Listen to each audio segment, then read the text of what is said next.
Hey everybody, once again, I am coming to you from my kitchen slash living room on this new moon, and I hope that you all checked out the previous video that I posted about this new moon in Aquarius and what it can mean for you, not just for the coming weeks, but for the coming year.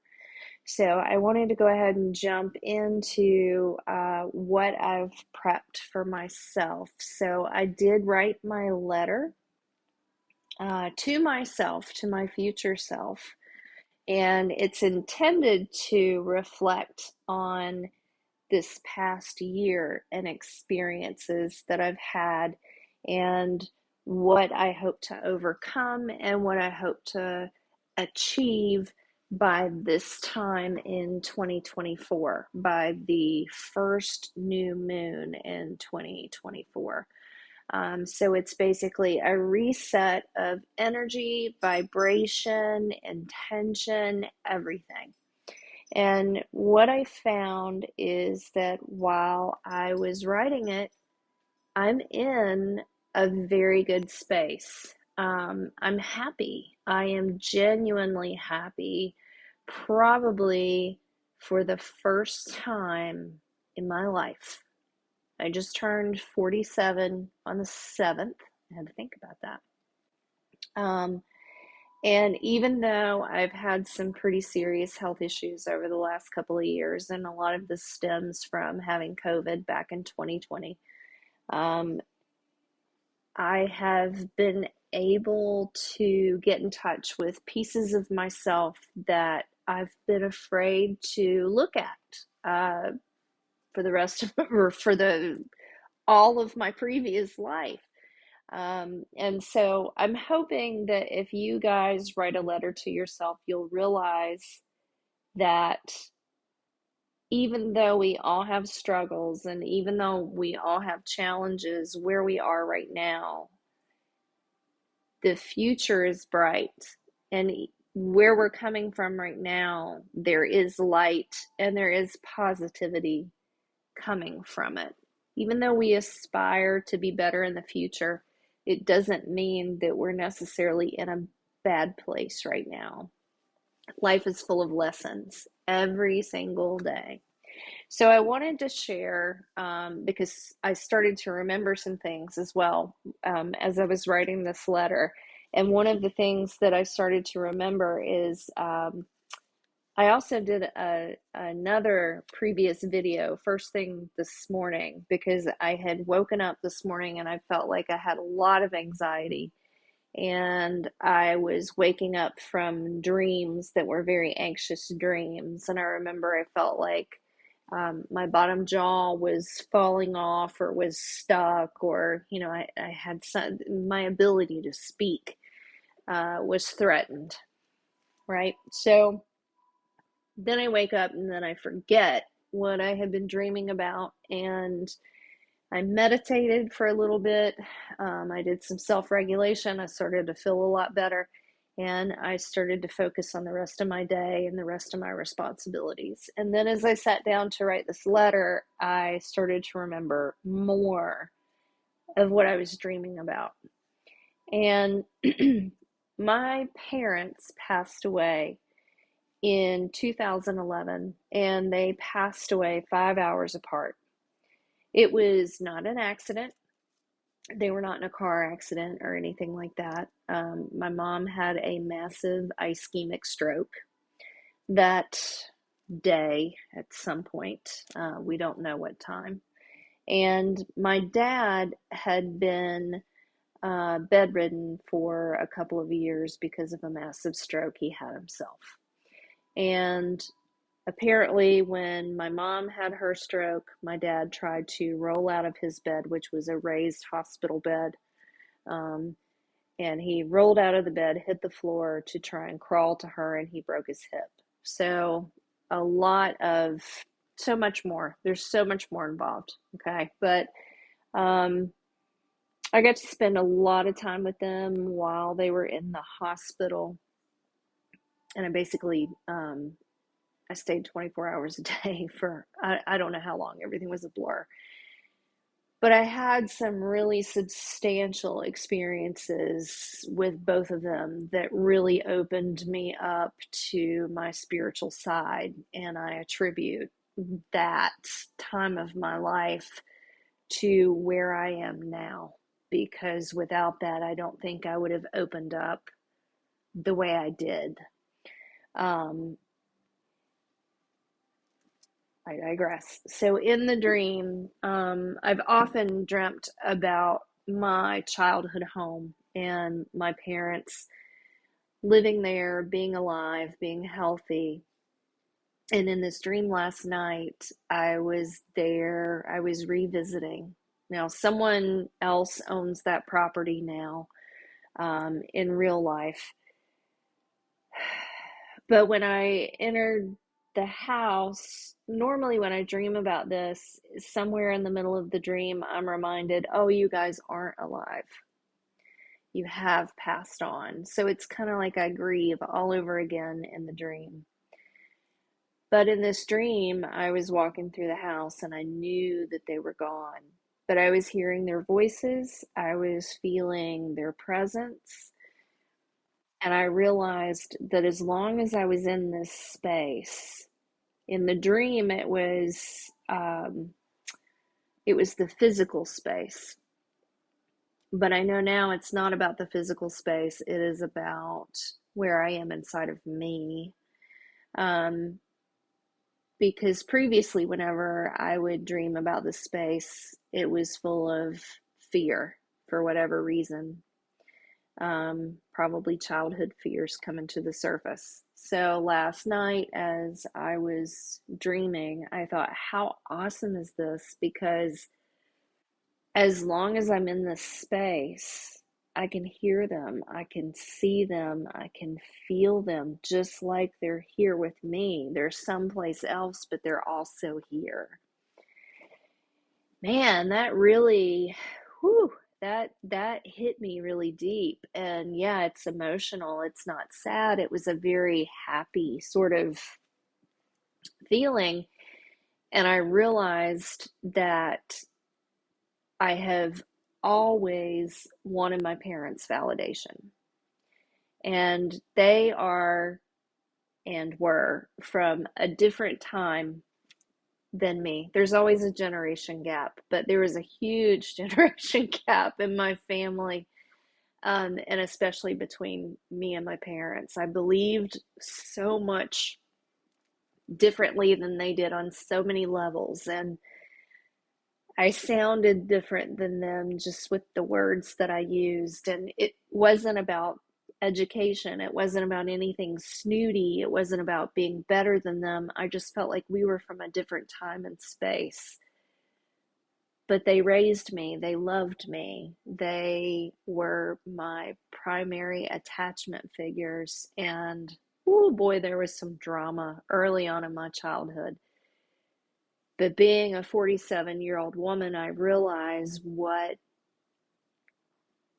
I had such a hard time with earlier on in all of these years is that I felt abandoned. I felt like, not that I was ignored, I was very doted over when I was really young. But as I grew older, it was almost as if the parenting had stopped because they didn't know how to do it up until a point. And without going into too much detail, there were years of just separation and me not really wanting to give them much of my life because I felt like they wouldn't approve. But as I was writing this, I realized they love me and they love the space that I'm in. They love the space that I'm in because I come from my heart. I'm learning every day, and I'm looking at my letter as I'm talking to you guys. And that my true aspiration and my goal for this year is to continue to grow with support, compassion, and true love. That I want to continue to push myself through my education. bear with me here. Um, and I want to develop pieces of myself that have always felt unworthy due to old belief systems. It's not necessarily their belief systems. It was also my belief systems and myself. Um, and I see myself now at the happiest I've ever been. And a lot of that has to do with my partner, Bruce, and his family. It has to do with where I am with my family. I think growing up, uh, I performed a lot, meaning I was being the person that everybody else thought I was supposed to be. And now that I am more me than I've ever been, I feel like that's the right person to be. Um, and I also, in that dream last night, there was a lot of construction. Like I grew up on 5 acres, and going into the back side of that property, it was very open. We had an orchard. There was, a lot of wheat or weeds is what we called it. I think it was actually like wheat or something growing. But um, in this dream, the dirt was being moved. It was being like transformed into something else, and I realized that that was symbolic of me and who I've become since I lived there. And there were these gentlemen there that were helping me clear out the attic. The attic was always a really scary place for me as a kid. And there was a mason jar. And this guy picked it up and he looked at it and he said, "Oh my goodness." And there were baby snakes and mice in this jar. And I've always known that, a snake is about transformation, it's about consistent rebirth. It can also be about messages that you're meant to receive that you're not open to yet. So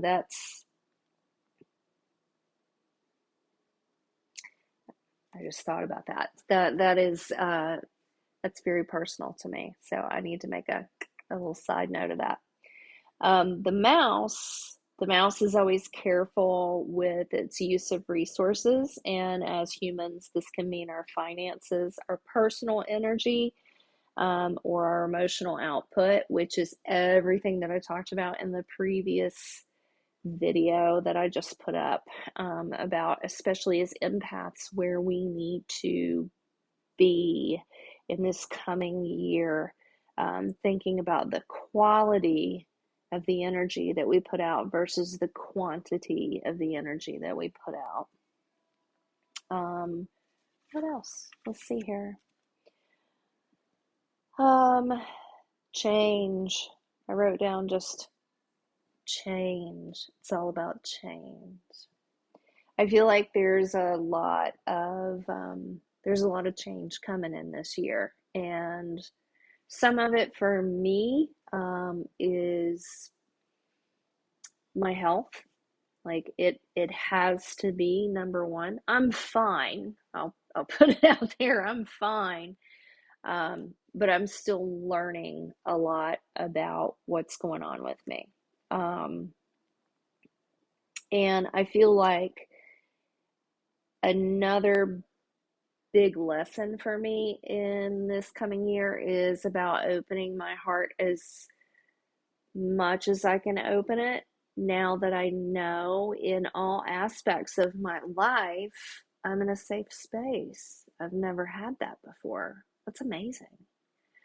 Um, and I just wanted to show you what I have here for my ritual that speaks to me. I have, of course, I got my candle going here. And then I have a picture of my dad. Let me get that. And when you guys see both my parents, you're going to be like, "Oh my gosh, yeah, she's definitely their daughter." So that's my dad. And my mom. Yep. And then I got some incense going here. This is my African spear plant. And the African spear plant is about personal power. And it's also it also means or represented by the female dragon. And the female dragon knows no bounds when it comes to reaching for what she needs or protecting what she needs. So, all that being said, I am going to take my dated letter and I'm just going to fold it up here. And like I said in the previous video, there's no peaking until the first new moon of 2024. And what better place to put this, old school notebook paper, what better place to put this than in my planner at the very end of the year. So I can be reminded that that is coming up in just a few weeks for 2024. Now, if you're anything like me, I am not going to remember squat about what I wrote down in here, which makes it such an awesome ritual. Even though you have aspired to make this a plan for you, you've set your intention early on in the year to reach all of those goals, what happens is they become habit, a good habit. So in 2024, when it's time to open this, you're like, man, I don't want to open it because I don't remember what I wrote. And you open it up, and like I said, it's like a slingshot. You're so far past those goals because we don't stop.